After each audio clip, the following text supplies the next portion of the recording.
Bartlett Committee of the Whole meeting for March 21st, 2017. I call this meeting to order and ask the clerk to please call the roll. Trustee Ahrens? Here. Kammerer? Here. Carbonaro? Here. Daney? Here. Hopkins? Here. Ranky? Here. President Wallace. Here. First item on our agenda this evening is planning and zoning. Chairman Ranky. Thank you, Mr. President. We have one item, the Brewster Creek Industrial Park, no parking, which is also seems to me to be a no-brainer. And Jim, can you give us a quick overview on this?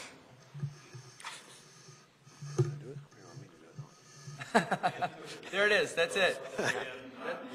That's all you need to see. No-brainer. Yeah, it's a no-brainer. That's all you need to see. Have you ever been out there since? Yeah, as the business park continues to grow and fill up, we're starting to see more and more traffic parking on the roads. And with all the trucks that are coming and going, we just feel it's time to look at no parking on the roads to keep it safe and cleaned up. We have pictures. So this is Spitzer Road looking north.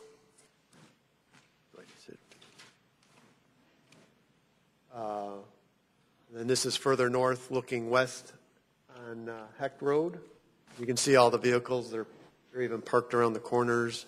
The one back here, you could actually see a truck unloading and then a gravel truck driving by, and it gets really tight when you got cars on both sides. So it's more of just a safety. If there is an emergency, being able to get safe, fire trucks and police to be able to get through there. I don't think they would be able to do it. So that's why we felt it's probably time to at least consider it. Well, first, my apologies to you, Dan, for pulling the old switcheroo there. That's all right. Now, I'm assuming that we're going to let all of the businesses and really the people who are parking on the street know that we're going to do this. Because I know we've been working with these people for a very long time. They actually requested us to do this. So. Yeah, right. Well, let's see how that pans out. Maybe not the people parking there, but yeah, the business has requested it. So. And so the penalty is what, $15?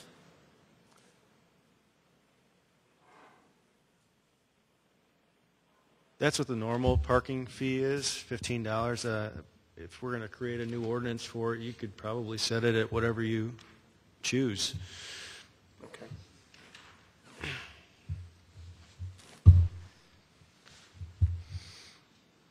Is there a reason why the people decide to park on the street and not in the parking lot that's provided? I think it's the distance of walking. Yeah.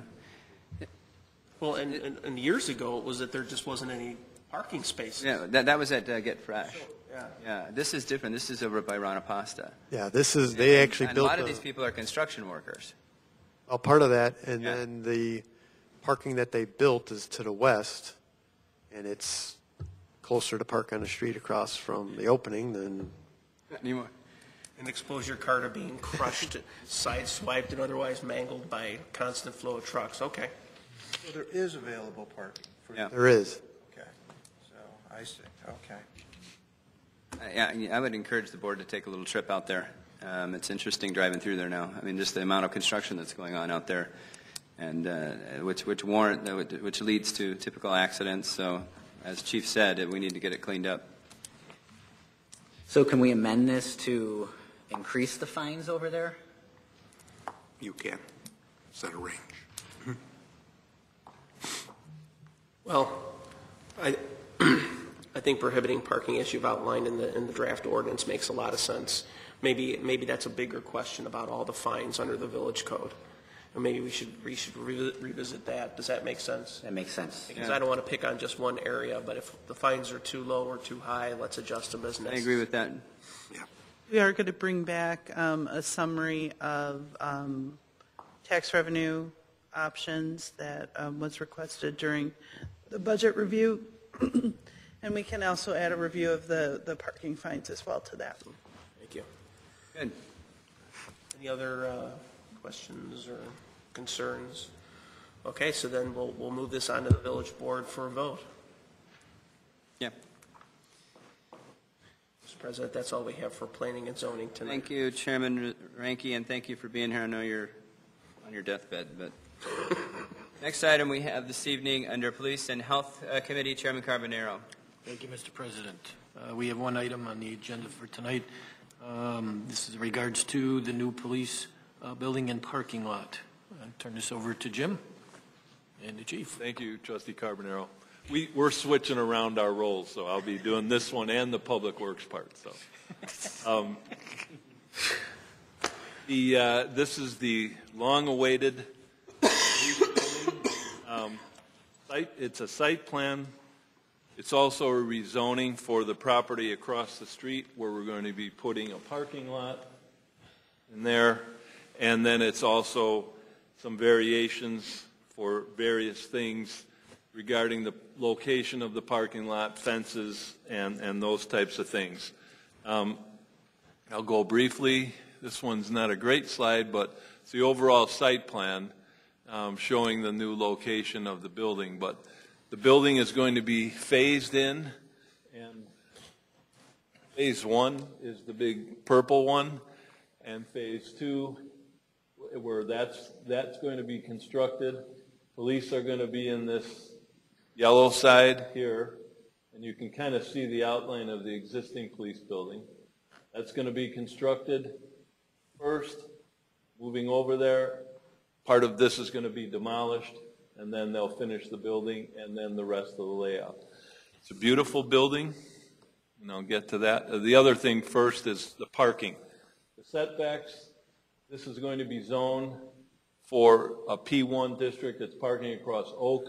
This parking setbacks and distances, we tried to move it as close as we could to Oak, but there's still some setback variances under the zoning district. And then there's the parking up in here. Even though it's for construction, this new parking lot will be closer. So those are all the variances, and I think there's 6 reduction in the front yard, 6-foot-high fence in the front yard, side yard setbacks, different various reductions. So as a group, it'll be all go to the zoning board at the same time. And as we said, it's a very good-looking building. The architects spent a lot of time with the police department and staff to integrate the design of the police building into what we currently have in our municipal campus. The view from Main Street, looking from the north elevation, south elevation, and then looking from Oak Avenue. It's a good size structure, and I think we're looking at probably 40-some thousand square feet, 48,982 square feet in total when it's all said and done. Just simply going over the site plan, 2 curb cuts eventually going to be redone on Oak Avenue. The entrance into what they call the Sally Court, you'll be able to drive through, and then parking over in some of our municipal area, the parking between the 2 buildings, and trying to get as much parking on the site as possible. Building elevations, again, the architects took a lot of time and care. They are experienced in this. They visited a lot of other different stations. I won't go into the floor plan, but just the first floor plan and second floor plan, and then also the basement build out. And with any beautiful building, you're going to have beautiful landscaping. And this landscaping is going to be integrated throughout the whole site, buffering the parking lot from the residential areas to the south or the west, and also landscaping along Oak. And then in the front, which is kind of unique, they're going to put in what I will call safety barricaded planters to prevent issues from happening in the parking lot, and those will be planted, and they'll be redoing some of the sidewalk and make a nice entranceway. That's the sum and substance of it. It has to go to the Zoning Board of Appeals for a public hearing on the variances, and Plan Commission for your site plan and your rezoning on the parking lot. and I'll try to answer any questions. And Roberta's here, and she reviewed it, and police chief, who's well-versed in architecture right now. So,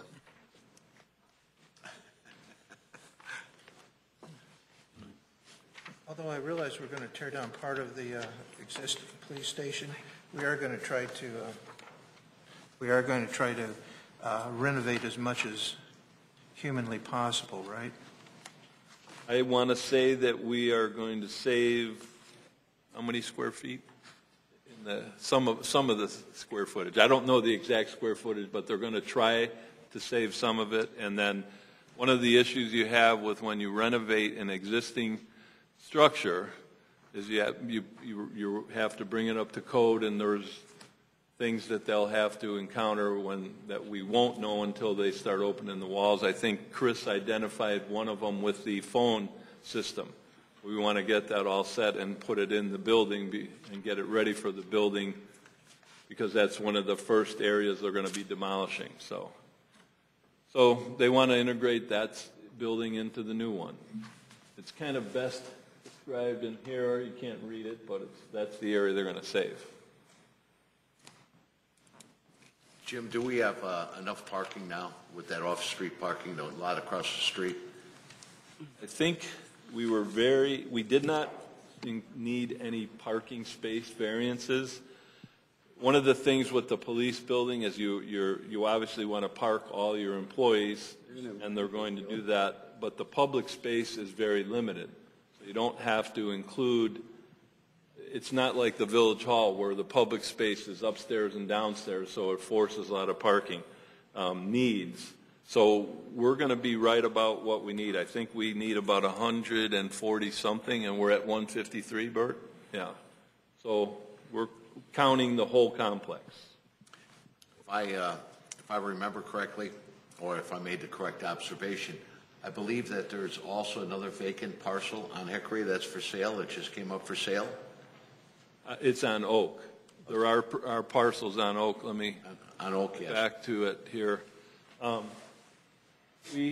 we looked at this the first time, we had land appraisals done. Right. There was a land appraisal done on this property, which is on the north end. At the time, the board directed us to go try to purchase this. The seller was not interested in the price that we set as our cap. We did not go back and revisit it, but now there is a new for sale sign up there. So that's a possible site, I would guess. Here you've got a home here, and you've got a home up here. So then you've got another home there. We did appraise those, but we did not approach any of those other people. Well, if parking is an issue, it may behoove us to be beneficial to maybe inquire about that additional parcel that's just become available. I'm certain that we can do that. I don't know if our appraisal is still good on that, but we could certainly approach the broker. Yeah, that's a thought. Yes. Trustee Kammer, I just want to clarify what Jim said about repurposing parts of the building. The section that he pointed out is where the police department will be moving into while they are under construction. Sorry. But the parts that will be remaining are portions of the parking lot and the current garage that's there. But the building itself will not be repurposed. There's just too many code violations and too many problems bringing it up to code. There's a section of the, correct me if I'm wrong, but I believe there's a section of the link that will be remaining, but beyond that, no part of the building itself. For some reason, I was under the impression that we were going to try to do more of a remodel on the existing building and put up a new building and then try to keep to more of a remodel on the existing building.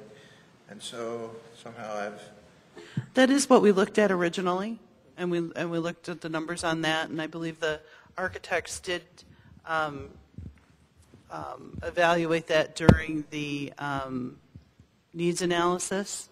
But I think that number was close to a couple of $1 million to do any kind of remodeling.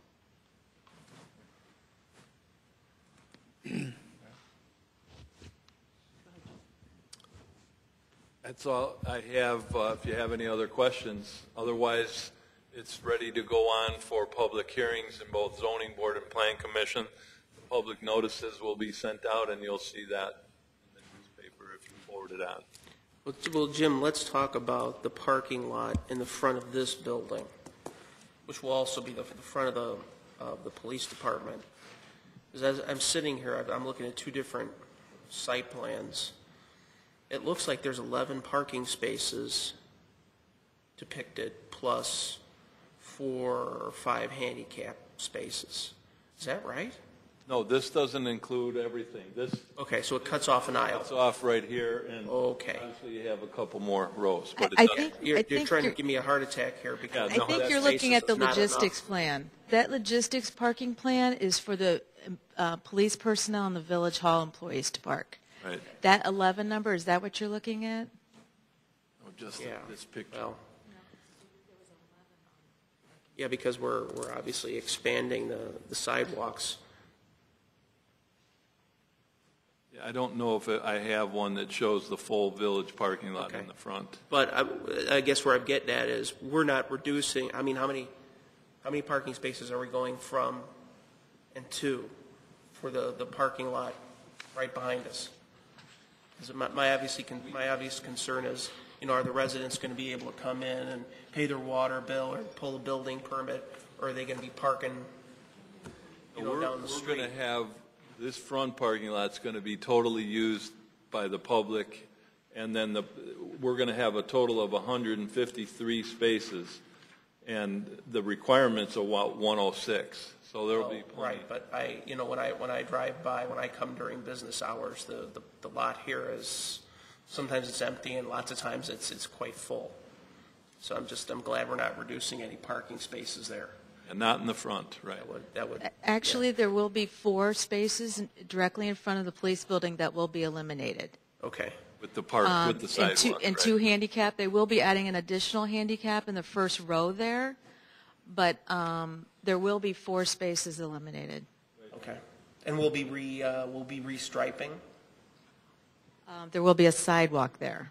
Okay. And then restriping will occur where the 2 handicap spaces will be to the north, and then we're adding another handicap space. Okay.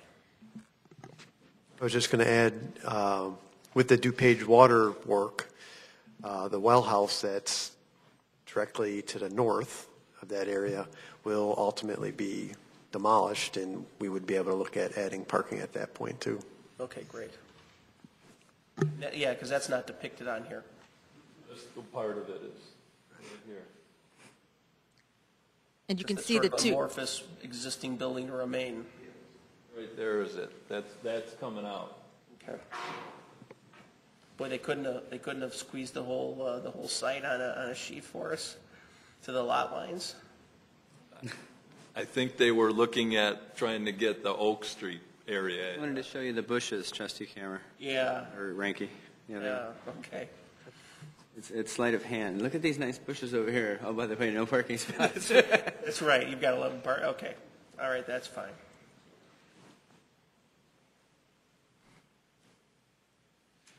Are there any other questions?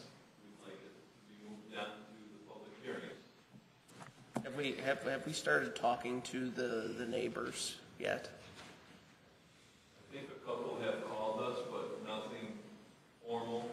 Okay. Notices will be going up. I think it would be most wise to start talking to people rather than those notices waiting for green cards to come back, just so that people, they understand what we're doing and why we're doing it. And I mean, there's been press coverage, but I think that whenever I'm doing a rezoning or some special use, I always tell my clients, go out and talk to the neighbors, because if not, you're going to get whacked. The construction management company that we hired too has offered to talk to the neighbors and be the main point of contact if there's any complaints, so that the neighbors will. They were planning on going door to door to introduce themselves, so that they know who to call and who they're calling, and give them their contact information. In the event that one of the neighbors does have some type of issue that comes up, they would call them directly, and the construction manager would either handle it or contact us to remedy that situation. Fantastic. Thank you.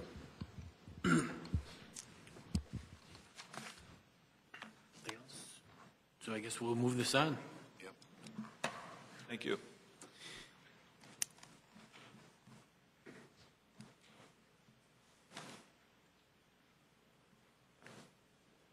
I have nothing further to report. Thank you, Chairman Carbonaro.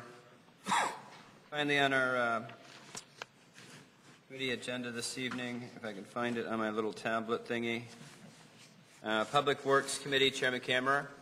Thank you, Mr. President. Tonight we have a Title VII, Chapter 8, Regulation of Small Cell Facilities in the Public Property and Right-of-Ways. Apparently we have an increasing demand for wireless communication services, for providers to place small cell distributed antenna systems and other wireless communications on utility poles, streetlight poles, and the public right-of-way. And so you're wanting to change the ordinance to accommodate that. We have nothing on the books for that. Is that correct, Jim? That's correct. We have a model ordinance that was given to us by the Municipal League. We are getting some calls from wireless communication companies about putting monopoles up in our public right-of-way. The recommendation from the municipal conferences that we belong to are you should adopt something because you're getting exempted either at the federal or state level. This ordinance at least provides some regulation for those types of small cell facilities, and they're mainly designed, that I understand, is to fill the gaps in the services of some of the companies that have the equipment on our water towers and throughout town. So it provides for some regulations of those facilities if they want to locate on our utility poles or ComEd poles. And there's a number of things that in the model ordinance that we had to fill in. Obviously, there's definitions of all those types of facilities. They have to, we had to plug in some distances from residential, some distances from each other if they locate the size and volume of their facility, if they do want to go on one of our poles, and then just overall height requirements and fees and those types of things. This is something we receive some sort of reimbursement for? Rental or not? Well, you can charge a small fee just to cover your costs. In 2007, we had a right-of-way ordinance dealing with anyone working in our right-of-way. But as technology has changed, we get these small cell towers as opposed to some of the big monopoles. And they want to put them in the right-of-way. And the federal government is granting some of these carriers more and more power and taking more and more power away from us. And so the 2007 ordinance doesn't really address this latest technology with the smaller cells. One of the things they do is they'll put them on light poles, which would be ours. They put them on ComEd poles, which are not ours, but are located in the right-of-way. And so we want to put, a limit on, say, an antenna on a ComEd tower, or even on ours. Then we can negotiate something a little different if they're going to put it on street lights or stoplights. But it's not unlimited. So there will be some modifications to what you're seeing.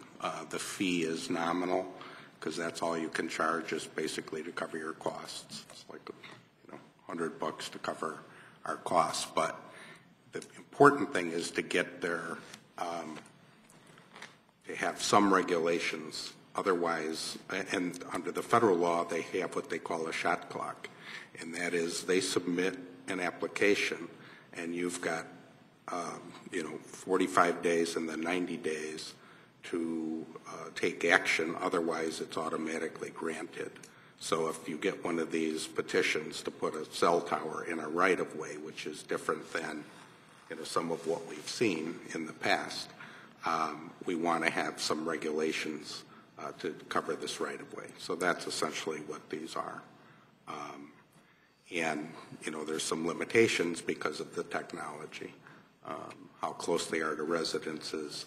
It's got to be at least the distance of the height of the pole, and some other issues relating to color so they kind of blend in better. We want to try and limit the number of antennas on each one, that type of thing. You have in here an application fee of $1,000? I'm going to suggest that was Jim. That might have been a little high on my part. I figured, might as well try for it. Why not? I You would can't. do 2,000. I was corrected that the federal law would be. Yeah, federal law would prohibit. You can only charge a fee Ask to for cover your forgiveness costs. versus permission, I think. Yes. Well, you don't want to pay their attorney's fees and fighting that. You have it declared illegal or unconstitutional on its face. It just floors me that they don't think that there's enough coverage.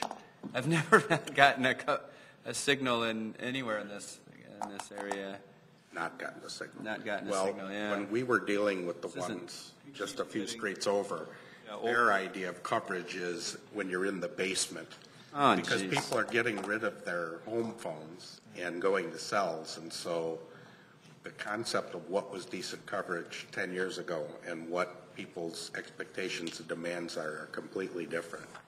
And initially, the law we were dealing with was, well, if you get coverage from one carrier, you don't have to make sure that they all have that.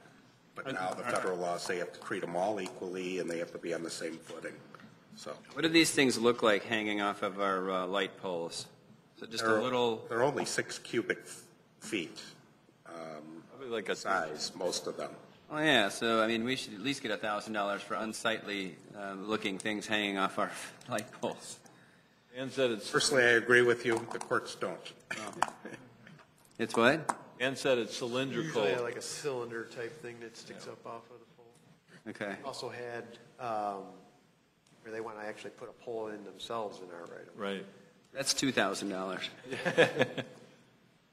So the fees Okay. in the draft are too high. In our right-of-way ordinance, there's actually no fee. The prior ordinance, again, it came from the municipal league. It was basically just covering the costs. And then there was a separate fee if they had to screen some of the boxes that were in the right-of-way. Okay. This will come back to the village, oh, I'm sorry, Brian. This will come back to the village board. It doesn't have to go off to the planner ZBA. It's strictly an amendment to our code. Okay. Nothing else we need to do? So just a recommendation, or it does need to go to zone? We'll come back to you on April 4th for a vote. Okay. All right. And that's all we have then for this evening. Thank you, Chairman Cameron. I believe that's it for this evening. I'll entertain a motion to adjourn. So moved. Second. Moved by Trustee Cameron, second by Trustee Daney. Will the clerk please call the roll? Trustee Ahrens? Yes. Kammerer? Yes. Carbonaro? Yes. Daney? Yes. Hopkins? Yes. Ranky? Yes. We are adjourned.